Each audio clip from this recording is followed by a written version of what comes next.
A Nebraska community reeling after a deadly cloud of ammonia fills the sky.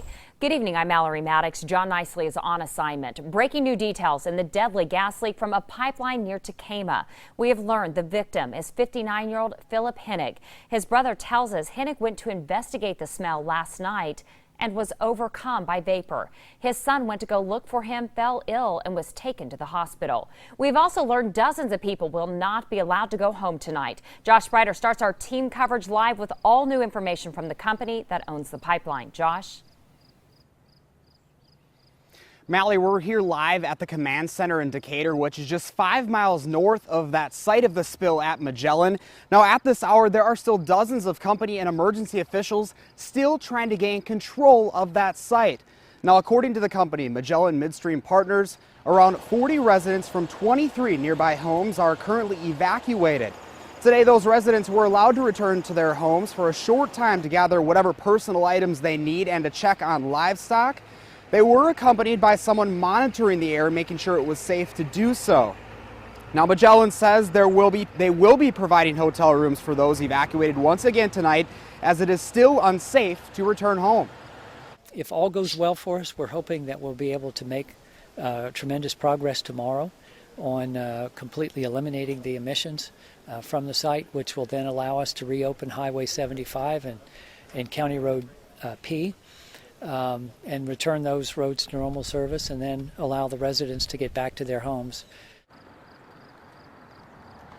Now, the mayor tells me it was a frightening wake-up call around midnight last night, but it didn't take long for this community of around 500 to unite. It was really wonderful, because now I know in the future, if something ever would happen again, that I know that they would all come together and help out. Which they usually do anyway. There are really a lot of good people in Decatur.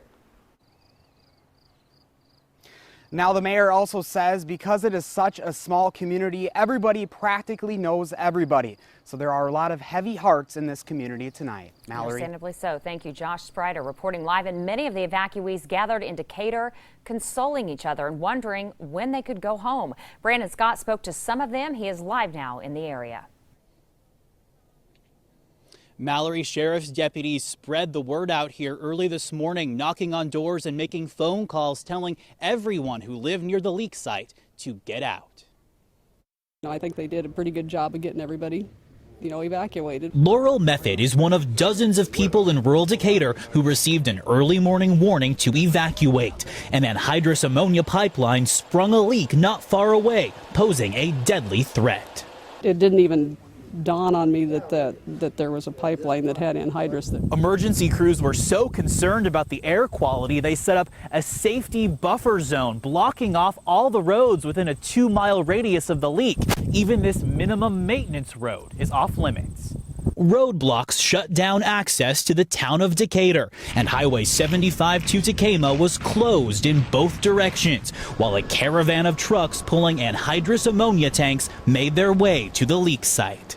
There are several farms just like this out here, and all of them have been evacuated. In fact, if you look down here, you can see a road closed sign on Highway 75. The site of the initial ammonia leak is just beyond that sign. And just a couple minutes ago, someone from the emergency team out here told us that we need to leave because they're concerned the air could still be dangerous. So we're going to get out of here. Back in Decatur, where the air was safe, Laurel Method still didn't know when she'd get to go home. It's scary, but they've been real good. The town here of Decatur has been taking good care of us overnight while we've been here. So that's what towns like this do. Yes, they do. That's part of the small town. The woman you just met, Laurel Method, her husband was a close friend of the man who died as a result of this leak, and they got choked up just mentioning his name. Mallory, this entire community is shaken tonight.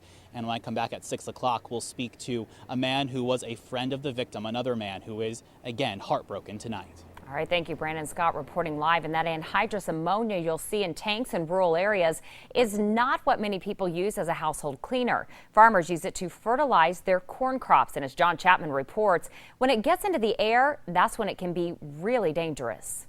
Anhydrous ammonia is compressed into a clear, colorless liquid when used as fertilizer.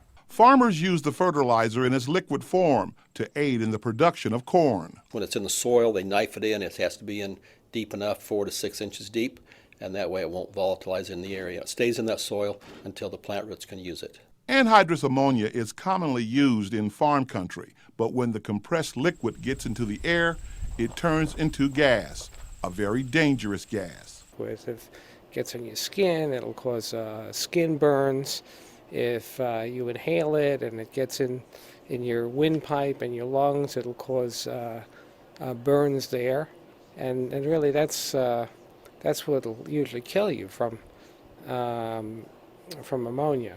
If you inhale concentrated ammonia gas. When anhydrous ammonia is applied properly, it helps our corn crops to grow. But when it escapes outside of the soil, the fertilizer can turn into a very dangerous gas. With photographer Mike Plews, John Chapman, WWT 6 News. Poison control officials also tell us anhydrous ammonia in its liquid form is very cold. It's around 30 degrees below zero. If you get any of it on your skin, it could at least cause frostbite-like injuries.